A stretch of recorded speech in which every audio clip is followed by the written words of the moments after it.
Hey everyone, today we're going to talk about something that's been on the minds of all Washington Commanders fans, especially those closely following our defense's performance.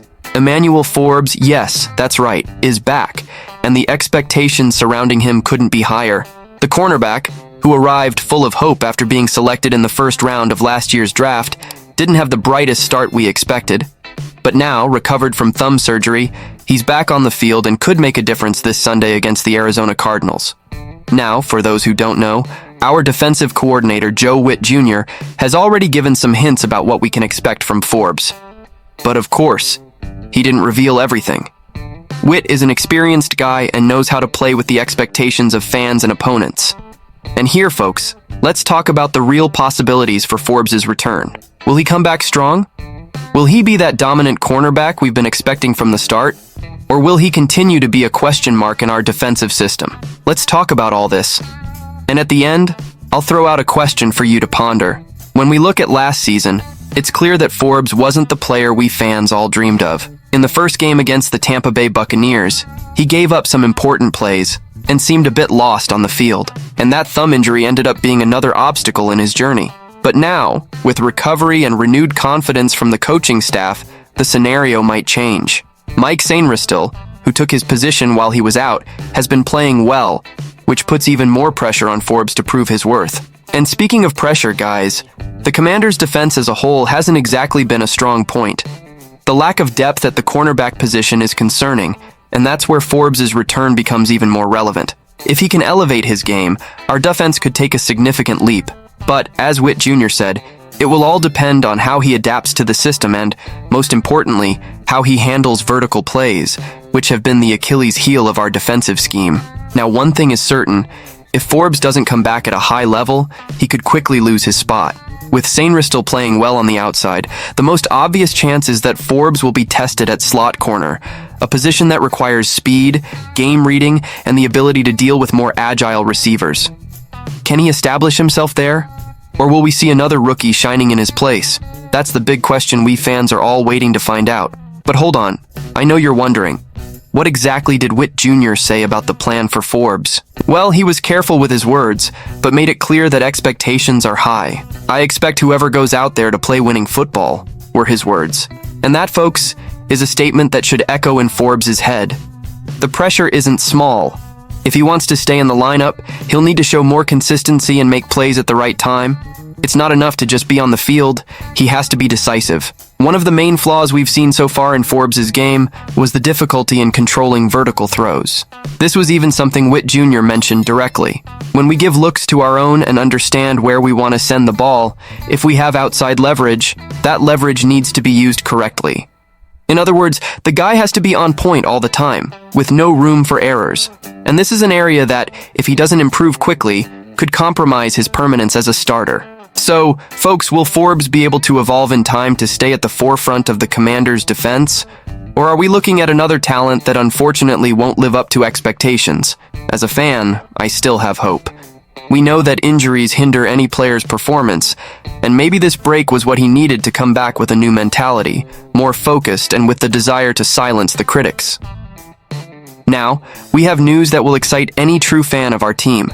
If you haven't subscribed to this channel yet, take this opportunity to hit that subscribe button and turn on notifications, because what I'm about to tell you will give you that feeling that things are changing for the better with the Commanders. And trust me, you'll want to be in the loop about everything happening here. Plus, don't forget to leave a like to support our content. Now, without further ado, let's talk about the evolution we're seeing in our quarterback Jaden Daniels. The start of the season wasn't easy, but over the first 3 games he's showing impressive progress. And all of this under the tutelage of offensive coordinator Cliff Kingsbury, who despite initial criticism, seems to be finding the right rhythm to make Daniels shine. But is this growth sustainable? We'll discuss that throughout our analysis. Starting with the first game. Not the best start, right? Daniels had difficulty seeing the field, seemed nervous, leaving the pocket too frequently. The Bucs' defense was relaxed, not forcing much, which allowed him to complete some passes at the end of the game, saving his stats. But we know, folks, that those last few plays didn't reflect what happened for most of the game. Daniels was missing opportunities, seemed rushed. The question that lingered was, will he be able to adjust? But then came week 2 and things started to change. Against the Giants at the beginning of the game, we saw the same Daniels running a lot, impatient to wait for plays to develop. In the first half, it seemed like we were reliving the Tampa Bay nightmare. And then, what happens? In the second half, the game turns around. Daniels starts to calm down, read the defense better, and we see a new player on the field. The connection between him and Kingsbury was starting to bear fruit, and the 21-18 victory showed that when Daniels gets it right, he's dangerous. What I liked most was the confidence he showed in crucial moments. Now folks, the game against the Bengals was the turning point. If you still had doubts about Daniels' potential, this was the game to pay attention to. He was much more comfortable in the pocket, didn't rush to run, and started to find his receivers with precision. Daniels completed 21 of 23 passes, impressive numbers for any quarterback, but especially for a young guy like him. And these weren't just any short passes. There was a long ball, like that 55-yarder, and a couple more of 30 and 27 yards. The guy was sharp. I ask you, have we finally found our franchise quarterback? Of course, not everything was that simple. Kingsbury was criticized in the first games, mainly for keeping the game plan more conservative, with short passes and many runs. Many people thought he was being too cautious, but looking at it now, it makes sense. Daniels was having trouble seeing the field, and if the coach had let him air it out right away, it could have been a disaster. Kingsbury's patience is paying dividends, and what we saw against the Bengals is proof that, when the time is right, Daniels can make deep and efficient throws. Now, stay tuned, because opposing defenses will have to adjust. With Daniels showing he can throw deep balls, they can't just sit on short routes anymore. And with the offensive line protecting well, as we saw on McLaurin's touchdown, there's room for hope. Let's not forget about the screenplays Kingsbury designed, especially those for Austin Eckler. But unfortunately, Eckler is out with a concussion, which brings us to another important question. How will the offense adjust without him? The answer, at least for now, seems to be Jeremy McNichols. Will he be able to fill the void left by Eckler? We can't underestimate the importance of having a good running back who can also catch passes. Eckler was a key piece in short plays, and his absence will be felt.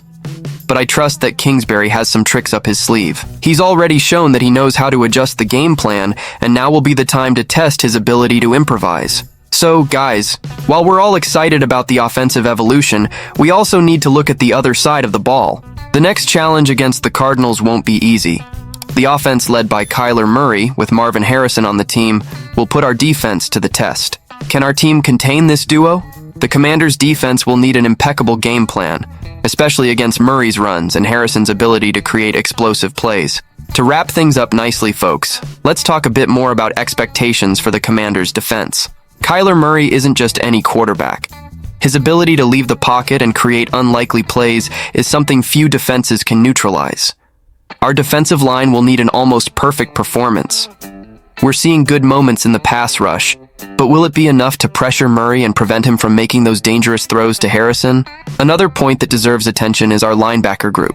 They'll be crucial in containing both Murray and the Cardinals' ground game.